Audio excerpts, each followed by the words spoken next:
சிவாய. ஆதி அந்தம் சிவனடியே, அதை அறிந்தவர் புரிந்தவர் எவரில்லையே. இந்த பிரம்மமுமே அவன் சூட்சமுமே பஞ்சாட்சரமே. விதியது கூடியது உனக்கில்லையே, நீ விளைந்திடு விளைந்திடு உனக்குள்ளையே. உயிர் மூச்சினிலே ஓங்காரம் எனும் சிவமந்திரமே. சிவரகசியமே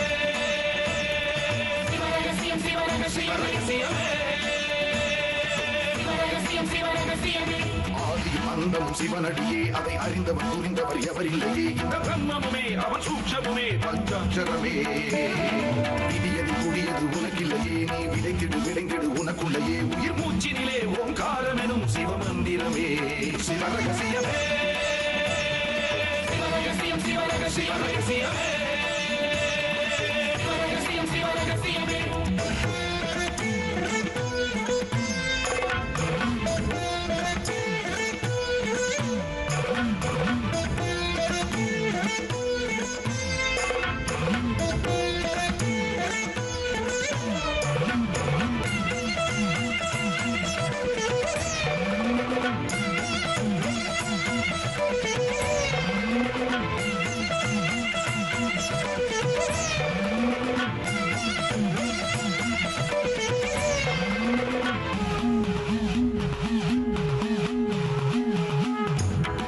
அழித்தலும் படைத்தலும் எவனோ அவனே. நிற்பதும் நடப்பதும் பறப்பதும் அவன்தான் சிவனே. சித்தர்கள் மொத்தமும் யுத்தமாய் ஏற்றிடும் தவமே. பித்தர்கள் சித்தமும் கலங்கிட மாற்றிடும் சிவமே. பூமி காத்தான் பட்டியை காத்திடும் ரசமணி ஈசன் இவனே. வழிபடும் மக்கள் வாழ்வினில் அறம்பட ஒளிபட வாழ்ந்திடும் சிவனே. அம்பை உடுக்கை உருட்டும் சத்தம் பெறுவான், கொண்டு வெகுண்டு காக்க வருவான். கங்கை கொண்டு சூலம் ஏந்தும் இவர் அபிராமி கொண்ட உலகம் போற்றும் சிவனே. ஓம் நம சிவாய. ஆதி அந்தம் சிவனடியே, அதை அறிந்தவர் புரிந்தவர் எவரில்லையே. இந்த பிரம்மமுமே அவன் சூட்சமுமே பஞ்சாட்சரமே. விதியது கூடியது உனக்கில்லையே, நீ விளைந்திடு விளைந்திடு உனக்குள்ளையே. உயிர் மூச்சினிலே ஓங்காரம் எனும் சிவமந்திரமே. சிவரகசியமே சிவரகசியமே சிவரகசியமே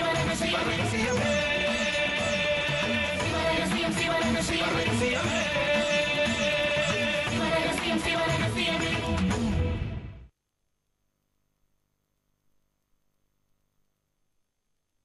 ஓங்காரம் உண்டாச்சு ஓங்காரத்தினாலே, உண்டாச்சுதே லோகம் இதுவும் குருவாலே. 28 இறைக்கிரண்டு ஏற்றம், சுரக்குமேழை 4 முந்தி குரு பாதம். சேஷயோகியார். இப்படி 5க்கு 10க்கும் வைத்தியம் பார்த்து உங்களை மாதிரி எங்க காலத்தை ஓட்ட முடியாதுன்னு ஒரு உருப்படியான வேலைக்கு போகணும்னு அண்ணன் உங்க பேச்ச மீறிட்டு போயிடுச்சு. ஆஹா, சித்தருங்க வந்து ஆசீர்வாதம் வேற பண்ணிட்டாங்களா?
சார், ஊரோட தென்மேற்கு எல்லாம் வந்தாச்சு.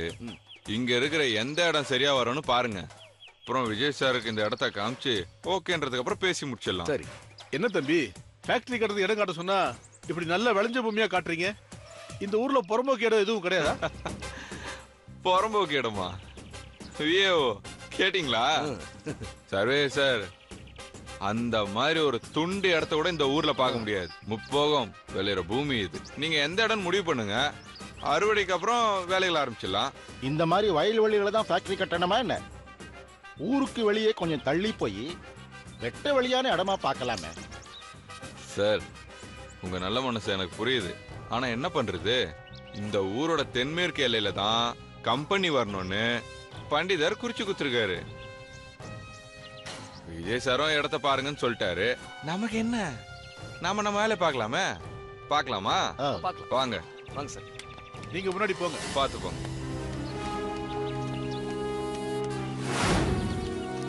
இப்போ நாம நிக்கிற இடம் இதுதான். அப்படியா? இது 12 ஏக்கர், இது 15, சரி. இது 18 ஏக்கர் சார். இதுல எது பிடிக்குதுன்னு சொல்லுங்க, அதை முடிச்சிடலாம். இத பாருங்க, ஃபேக்டரி கட்டறதுக்கு ரொம்ப முக்கியம் வண்டிங்க வந்து போக வசதியா ரோட ஒட்டின இடமா இருக்கணும். அப்படியா? தண்ணி ஊத்து எடுக்கிற இடமாவும் இருக்கணும். அதோட ஃபேக்டரியில இருந்து வர கழிவுகள் வெளியேற்ற வசதியா இருக்கணும். சரிங்க சார். மத்த வயல்கள் பாதிக்காதபடியும் இருக்கணும். சரி சரி. அப்புறம் பொல்யூஷன் கண்ட்ரோல்ல இருந்து இன்ஸ்பெக்ஷன் வந்தா அவங்க உடனே ஓகே பண்ணணும். சரிங்க சார். இடம் சதுரமாவோ இல்ல செவ்வகமாவோ இருக்கணும். இந்த இடம் அப்படிதான் சார் இருக்கும். நீளம் அதிகமா அகலம் கம்மியா இருக்க கூடாது. இல்ல அப்படிலாம் இல்ல. இந்த 18 ஏக்கர் நிலம் சரியா இருக்கும்னு நினைக்கிறேன். ஃபேக்டரிக்கு சரியான இடம் சார். அப்பதான் ஃபேக்டரி, ஆபீஸ், கோடவுன் இதெல்லாம் கட்டறதுக்கு பெரிய இடமா இருந்தா தான் நல்லது. அதுக்கு இது சரியா இருக்குன்னு நினைக்கிறேன் சார். நீங்க சொல்ற இடம் இதுதானே? ஆமா சார், இதுதான். சரி வாங்க, நம்ம அளந்து பார்த்தலாம். அது எடுங்க. வாங்க, இப்படி போங்க. சார் நல்லா பார்த்து சொல்லுங்க சார். நாளைக்கு கம்பெனிக்கு ஜிஎம் வர போறது நான் தான். அப்புறம் நாளைக்கு அது குறை இது குறைன்னு எந்த பிரச்சனையும் வரக்கூடாது. நான் இப்பவே சொல்லிட்டேன். ஆமா ஐயா, ஐயா இங்க என்ன பண்றீங்க? என்ன டேப்பெல்லாம் வச்சுட்டு என்ன பண்றீங்க? யாரு வீட்டு இடத்த டேப் வச்சு அளக்குறீங்க? இவங்கெல்லாம் யாரு? ஏன் இந்த இடத்த அளந்துட்டு இருக்கீங்க? உனக்கு விஷயம் தெரியாதா? சுகர் ஃபேக்டரி கட்டுறதுக்காக இடம் பார்க்க வந்திருக்கோம். அதுக்காக இன்ஜினியர் இந்த இடம் சரியா இருக்கும்னாரு, அதான் அளக்குறோம். அது சரி, நான் ஒன்னும் தொழிற்சாலை கட்டுறதுக்கு இந்த இடம் கொடுக்கறேன்னு சொல்லலையே. நீ என்ன சொல்றது பெருசு? உன் இடம் தானே முடிவாகட்டும். என்ன விலை கொடுத்து வாங்குன்னு தெரியுமா பெருசு? உன்னை விட அதிர்ஷ்டக்காரனா வேற யாரா இருக்க முடியும்? அட பாப்பா, நீ இந்த இடத்தை நம்பிதான் பரம்பரையா விவசாயம் பண்ணி பொழைச்சிட்டு இருக்கிறோம். இந்த இடத்தை வித்துட்டு சோத்துக்கு நாங்க என்ன பண்றது? யோ பெருசு, இந்த இடத்த லட்ச லட்சமா பணம் கொடுத்து தானே வாங்குவோம். மொத்தத்தையும் பேங்க்ல போட்டு மாசம் மாசம் வட்டியை வாங்கிட்டு கால் மேல காலை போட்டு உட்காந்து சாப்பிடலாம்ல. அப்போ உழைக்காம இந்த உடம்ப வளைக்காம உட்கார்ந்து சாப்பிடலாம்னு சொல்றியா? அப்படி ஒரு ஈன பொழப்பு எங்களுக்கு எதுக்கு? அந்த ஈசனே வந்து சொன்னாலும் அவர் எதுக்கு வந்து சொல்ல போறாரு? அப்படியே வந்து சொன்னாலும் இந்த இடத்தை நான் கொடுக்க மாட்டேன். என்ன தம்பி பாக்குற? கிளம்பு. இந்த இடத்தை கொடுக்கற மாதிரி இல்ல. கிளம்புங்க, கிளம்புங்க, போங்க. பெருசு, நான் எங்க அப்பா வந்து பேச சொல்றேன், இல்லனா முதலாளி வந்து பேச சொல்றேன். சாமியே வந்து சொன்னாலும் முடியாதுன்னு சொல்லிட்டேன். இனி பேச்சுக்கே இடம் இல்ல. கிளம்புங்க. அப்பா இந்த இடத்த நீ தரமாட்ட இல்ல பெருசு? எப்படி நீ உன் இடத்துல விவசாயம் பண்றன்னு நான் பாத்துறேன். அட போப்பா, உங்களை மாதிரி எத்தனை பேரை பாத்துருக்கோம். கிளம்புகிறது. சார் வாங்க சார், வேற இடம் பார்க்கலாம். வாங்க வாங்க, எல்லாரும் கிளம்புங்க, வெளியே வாங்க.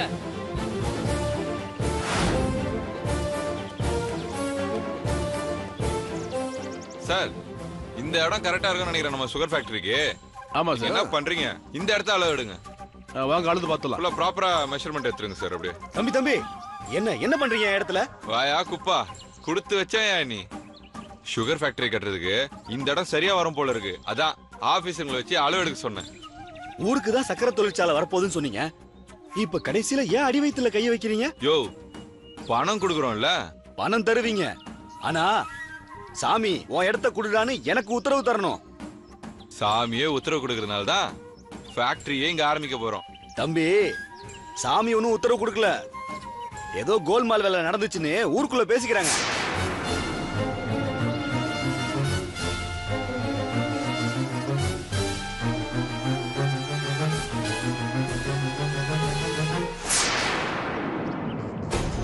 அப்படின்னு யாரு அவங்ககிட்ட சொன்னது? காத்து வழியா வந்துச்சு தம்பி. அது கூட பரவாயில்ல தம்பி. என் இடத்த கொடுக்கணும்னா கடவுள் எனக்கு உத்தரவு கொடுக்கணும்ல. அதனால நீங்க கிளம்புங்க தம்பி. கிளம்புங்க கிளம்புங்க, போங்கயா போங்க. சார் வாங்க சார், நம்ம போலாம். நீங்க போங்க. வேற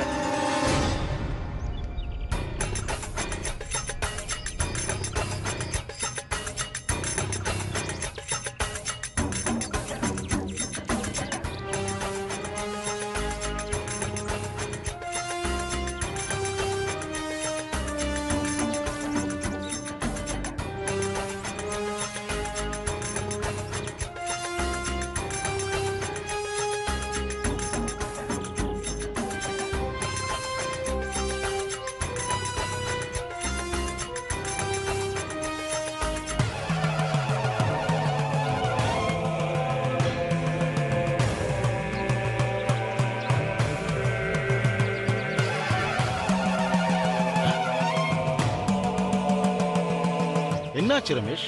சித்தர் தெரிஞ்சாரு சார். சித்தரா? இப்ப யாரையும் காணோம்.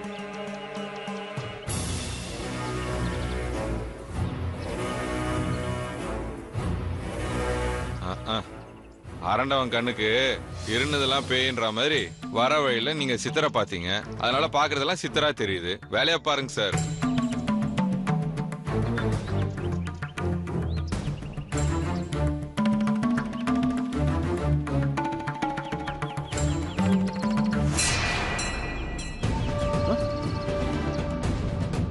சார் மறுபடியும் என்னாச்சு? சார் இப்போ ஒரு சித்தரை பார்த்தேன் சார். என்ன சொல்ற? ஆமா சார், பார்த்தேன் சார். சார் நீங்க வேணும் ஒரு வாட்டி பாருங்க சார்.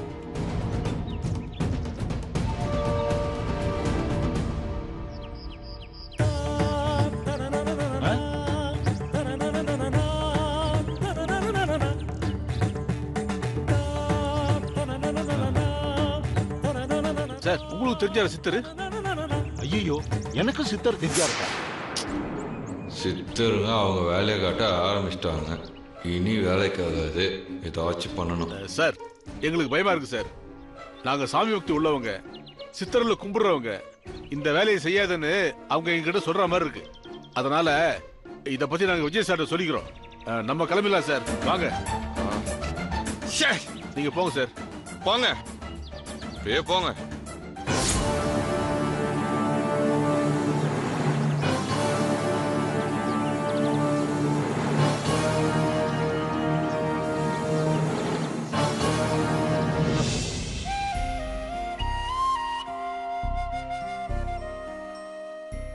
வைத்தியரே, வாப்பா கண்ணா, உட்கார்.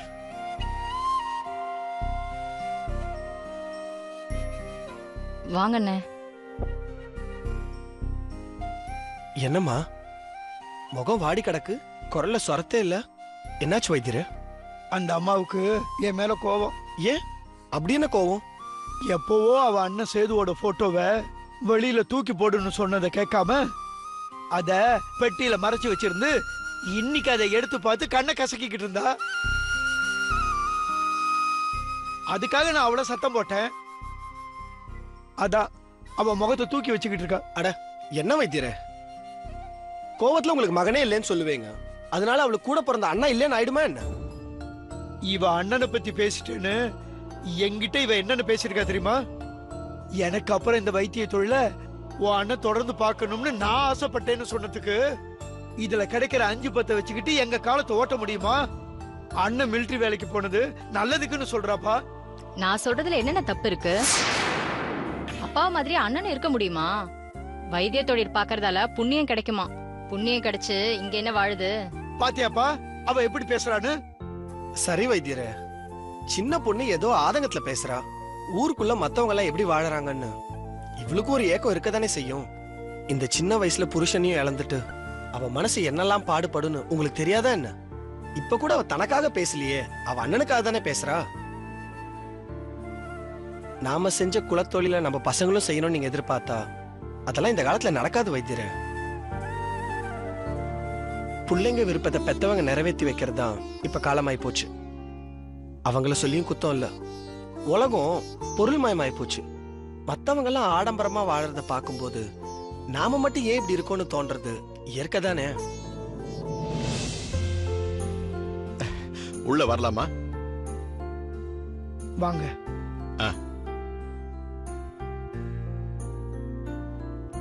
ஜோசியரே, நீங்க எப்படி இங்க? ஏன்பா, ஒரு ஜோசியரோட தேவை வைத்தியருக்கோ இல்ல ஒரு வைத்தியரோட தேவை ஜோசியருக்கோ இருக்க கூடாதா? இப்ப யார் தேவைக்காக இங்க வந்திருக்கீங்க? என்னோட தேவைக்காக தான்ப்பா. கொஞ்ச நாளாவே என் ஒய்ஃபுக்கு மூச்சு திணறல். போன தடவை வைத்தியர் வந்து பார்த்தப்போ ஒரு மருந்து ஒண்ணு கொடுத்தாரு. அதை சாப்பிட்டதுக்கு அப்புறம் என் ஒய்ஃபுக்கு இப்ப கொஞ்சம் பரவாயில்ல. அதான் இன்னொரு 10 நாளைக்கு அவர்கிட்ட மருந்து கேட்டு வாங்கிட்டு போலான்னு வந்தேன். எதுக்கு மருந்து மாத்திரை எல்லாம்? ஏதாவது தோஷமா இருக்கும், உங்களுக்கு தெரியாத பரிகாரமா? அது செஞ்சுட்டா சரியா போயிடும். கண்ணா, எப்போ உனக்கு என்ன பார்த்தா கேலியும் கிண்டலும் தான். பசிக்கு உணவு கொடுக்கற மாதிரி நோய்க்கு மருந்து கொடுத்தாவனு இல்ல, அதுல என்னப்பா தப்பு இருக்கு? சாமியும் ஜோசியத்தை நம்பாதவன் நீ வைத்தியர் ஏத்துக்கிட்டே இல்ல. உடல் நோவுக்கு மருந்து கொடுத்தாதானே குணமாகும். இதுல நம்பாம போறதுக்கு என்ன இருக்கு? இத நான் ஏத்துக்கிட்டு தான் ஆகணும். ஆனா நேரம் சரியில்லை, அதனாலதான் இந்த கஷ்டம்னு எப்பயுமே ஒரு விளக்கம் கொடுப்பீங்களே, அதுதான் என்னால ஏத்துக்க முடியல. கண்ணா, இந்த விஷயத்துல நான் ஜோசியர் பக்கம்தான். மருந்து கொடுக்கறதுனால மட்டும் ஒரு நோயாளியை குணப்படுத்திட முடியாதுப்பா. அந்த மருந்து வேலை செய்ய தெய்வத்தோட அனுகிரகம் வேணும், நேர காலம் கூடி வரணும். ஒரு நோயாளியை குணப்படுத்த நீ ஊர் உலகமே சுத்தி வரலாம், ஆனா சாமியோட அருள் இருந்தாதான் சரியான வைத்தியமும் மருந்தும் அவனுக்கு கிடைக்கும். அதுக்கு நேரமும் நல்லா இருக்கணும். நீங்களும் இப்ப ஜோசியருக்கு சப்போர்ட்டா சேர்ந்துட்டீங்க. நானும் பேச ஆரம்பிச்சா நீங்க நாள் பத்தாது. பாவம், அவருக்கு மருந்து கொடுத்து அனுப்புங்க. வள்ளி, இவர் மனைவிக்காக தயார் பண்ணின மருந்து எடுத்துக்கிட்டு வா. இதை எடுத்து வரேன்ப்பா.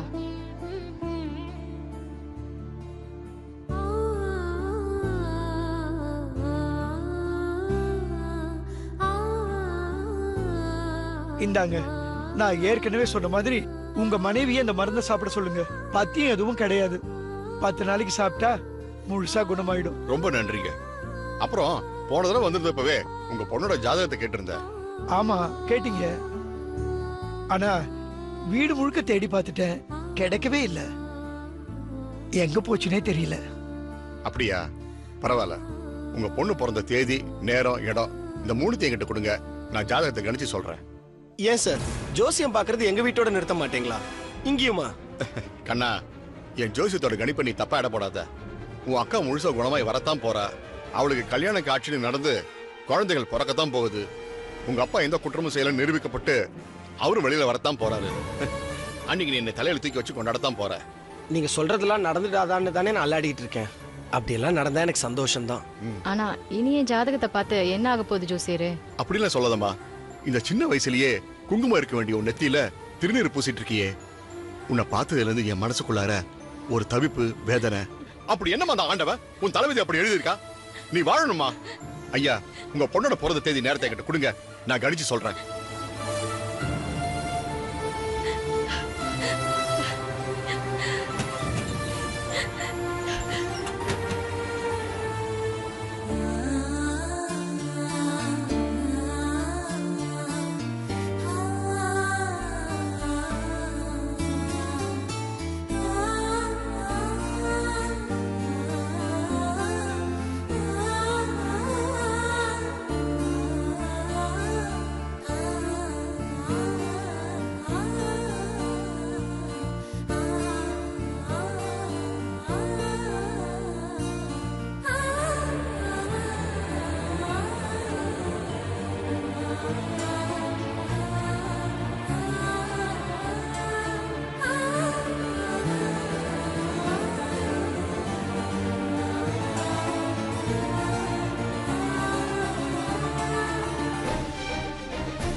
என்னாச்சு ஜோசியரே? திடீர்னு ஆஃப் ஆயிடுச்சு. ஆஃப் பண்ணி ஆன் பண்ணாலும் திருப்பி ஆன் ஆக மாட்டேங்குது. என்னாச்சுன்னு தெரியல. என் பொண்ணோட வாழ்க்கையை பத்தி யோசிக்கிறது அந்த கடவுளுக்கே பொறுக்கல போல இருக்கு. வைத்தியரே, அப்படிலாம் சொல்லாதீங்க. இது ஒரு சின்ன பிரச்சனை, சரி பண்ணிடலாம். இப்ப தெரிஞ்சுதா கண்ணா எல்லாத்துக்கும் நேரங்காலம் எவ்வளவு முக்கியமானதுன்னு? உனக்கு எல்லாத்துக்கும் சிரிப்பு தான். சரி வைத்தியரே, நான் வீட்டுக்கு கிளம்புறேன். உங்க பொண்ணோட ஜாதகத்தை நல்லா பார்த்து கணிச்சிட்டு வந்து சொல்றேன். உங்க பொண்ணுகிட்டே சொல்லிடுங்க, இதை வச்சுக்கோங்க. வரேன் கண்ணா. வாங்க.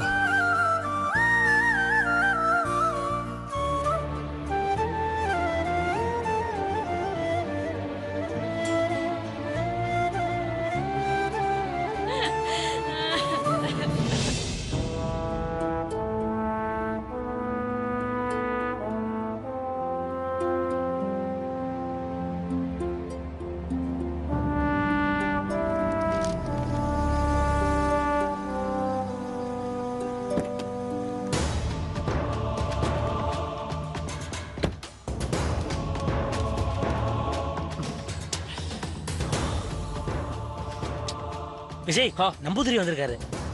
நம்பூதிரியா? சுவாமிஜி.